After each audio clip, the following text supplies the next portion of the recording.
इधर सीरिया में तख्ता पलट के बाद अब वहां की सरकार जो है विद्रोही चलाने वाले हैं, लेकिन इस बीच इजराइल ने सीरिया के बॉर्डर पर हमले तेज कर दिए हैं। सरकार विहीन इस समय सीरिया उलझनों में फंसा है, तो इजराइल अपने ग्रेटर इजराइल के मिशन में लग चुका है। रिपोर्ट आप सबको दिखाते हैं।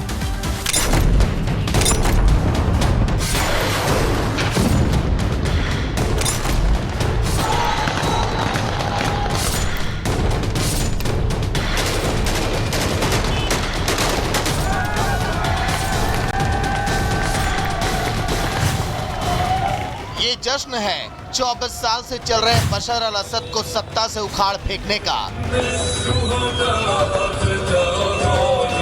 ये जश्न है सीरिया पर असद परिवार के 50 साल के खात्मे का। ये जश्न है 13 साल से चल रहे गृह युद्ध के अंत का।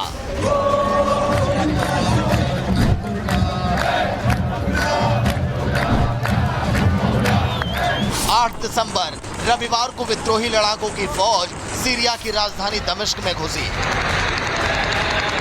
तभी खबर आई कि राष्ट्रपति बशर अल असद देश छोड़कर भाग गए हैं। इसी के साथ असद परिवार का 54 साल पुराना राज खत्म हो गया। सीरिया विद्रोहियों के हाथों जाता देख इजरायली पीएम ने अपने मुल्क की रक्षा के लिए सीरिया पर हमला शुरू कर कब्जा करना शुरू कर दिया। सीरिया का नया निजाम कौन होगा ये तो साफ नहीं है, लेकिन इतना तय है कि जिस महायुद्ध की सिर्फ आशंका थी वो सीरिया में बदले समीकरण और अमेरिका समेत इजरायली हमले के बाद भड़कना तय है। इजरायल ने दमिश्क समेत कई शहरों पर हवाई हमला किया, तो वहीं आईडीएफ के सैनिकों ने ग्राउंड ऑपरेशन के जरिए टैंक से ऐसे बारूद बरसाए कि विद्रोही भाग खड़े हुए और इजरायल ने बफर जोन के सभी इलाकों पर कब्जा जमा लिया। सीरिया पर हो रहे इजरायली अटैक के बाद आईडीएफ के सेना प्रमुख हारजी हावेली ने कहा कि इजरायल का मुख्य वॉर फ्रंट अब सीरिया है। इजरायल अपनी सीमा के करीब किसी को नहीं आने देगा। वहीं इजरायली पीएम ने सीरिया पर हो रहे हमले को लेकर बयान दिया और लाउड एंड क्लियर संदेश भी दिया।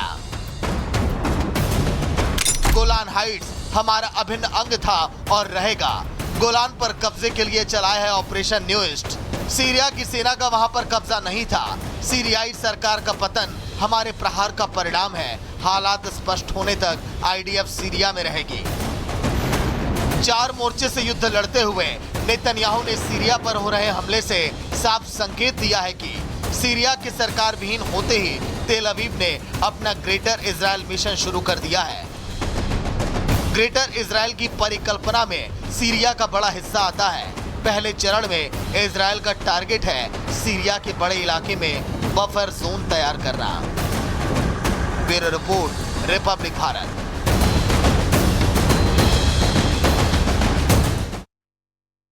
और अब बात मध्य प्रदेश के मुरैना की करते हैं, जहां पर तेज रफ्तार का कहर देखने को मिला कि एक अनियंत्रित तेज रफ्तार कार ने बाइक सवार को टक्कर मारी और इस हादसे में बाइक सवार युवक की जान चली गई। तो भीषण हादसा जो है वो ये देखने को मिला है। तस्वीर इस वक्त आपके सामने है मध्य प्रदेश के मुरैना की, जहां पर किस तरह से एक बाइक सवार युवक बड़ी आसानी से रास्ता जो है वो क्रॉस कर रहा था, लेकिन तभी तेज रफ्तार अनियंत्रित कार आई और इस युवक को टक्कर मारती हुए कुचलते हुए यहां से आगे बढ़ गई। आपको बता दें कि रफ्तार का कहर जो है वो मध्य प्रदेश के मुरैना में नजर आया, जहां इस युवक की जान चली। 1000 वर्ग फीट में ये रंगोली जो है वो बनकर तैयार होगी, लेकिन उससे पहले आपको बता दें कि इंदौर से यहाँ पर जो आर्टिस्ट आए हैं वो इस रंगोली को बना रहे हैं। 16 से 17 ऐसे आर्टिस्ट हैं जो कल से इस रंगोली को बनाने का काम कर रहे हैं और इसमें 11 टन रंगों का इस्तेमाल हो रहा है। तो आप खुद इसका अंदाजा लगा सकते हैं कि रंगोली की भव्यता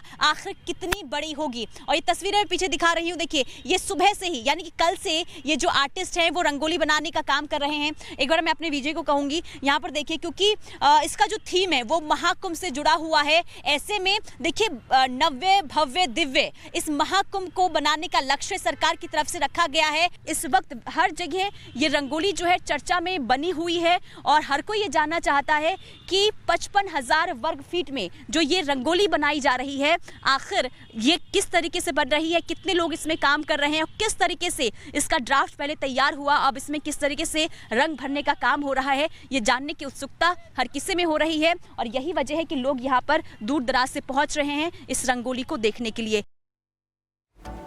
और बात संभल की करते हैं, जहां दंगा हुआ, आरोपियों को पकड़ा भी जा रहा है, लेकिन मस्जिद का मामला कोर्ट पहुंच गया है और फैसला भी कोर्ट को सुनाना है। लेकिन एक जगह ऐसी है जहां अशांति फैली है, संभल में शांति है, और अशांति कहीं और नहीं, पाकिस्तान के चैनल के स्टूडियो में है, जहां योगी और मोदी की कार्रवाई के बाद हड़कंप मचा है और अब कट्टरपंथियों के लिए वहीं से विलाप शुरू हो गया है। रिपोर्ट आप सबको दिखाते हैं।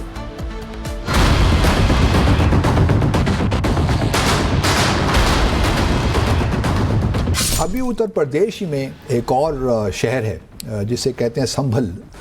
यूपी में संभल का मामला तो शांत हो गया, लेकिन कट्टरपंथियों दंगाइयों की पैरवी पाकिस्तान में हो रही है। संभल मस्जिद का मामला कोर्ट में है, लेकिन दर्द पाकिस्तान के चैनलों पर बयां किया जा रहा है। पहले सुनिए कैसे भारत में पाकिस्तान के उच्चायुक्त रहे बाशित अली पाकिस्तानी मीडिया में बैठकर संभल पर ज्ञान बांट रहे हैं। अभी उत्तर प्रदेश में एक और शहर है जिसे कहते हैं संभल, उसका नाम है संभल सिटी। तो वहाँ पे एक जामिया मस्जिद है। अब एक नया क्लेम सामने आया है कि जी ये तो मस्जिद जो बनी थी इसमें हरिहार मंदिर एक था, तो उस पे ये मस्जिद बनाई गई। तो इसको भी अब ज़रूरत है कि इस मस्जिद को ख़त्म किया जाए और इसकी जगह हरिहार मंदिर तामीर किया जाए। संभल मामले में मस्जिद कहां कितनी पुरानी है, कैसे सरकार सर्वे करा रही है, इन सब मामलों को लेकर सरकार की कार्रवाई पर सवाल खड़े कर रहे हैं। ये मोदी योगी के डर से मस्जिद पर विलाप कर रहे हैं। से ये मोदी साहब की सरकार आई है और उत्तर प्रदेश में जब से वो आए हैं योगी आदित्यनाथ, पूरा एक माहौल तब्दील हो गया है। मुख्तलिफ शहरों के नाम तब्दील हो रहे हैं, होटल्स के हो रहे हैं, होटल्स के, अब हर मस्जिद के नीचे से मंदिर निकल रहे हैं, वो ज्ञान वापी का मामला भी तक चल रहा है। ये चर्चा ऐसे ही नहीं हो रही, ये मोदी योगी का खौफ है जो पाकिस्तान थर थर कांप रहा है। समय समय पर योगी ने पाकिस्तान को उसकी औकात दिखाई है। अब तो पटाखा भी थोड़ा जोर से फट जाए ना तो पाकिस्तान पहले सफाई देता कि नहीं मेरा हाथ नहीं है, क्योंकि इसे मालूम है कि अगर समय रहते सफाई नहीं दी तो कहीं लेने का देना न पड़ जाए। योगी का ये अंदाज पाकिस्तान को हजम नहीं हो रहा, तभी तो अपने मुल्क में कंगाली को संभालने के बजाय पाकिस्तान कट्टरपंथियों का वकील बना फिरता है। पाकिस्तान को एक तरफ मिर्ची लग रही है, दूसरी ओर पाकिस्तानी योगी की बात को सही ठहरा रहे हैं।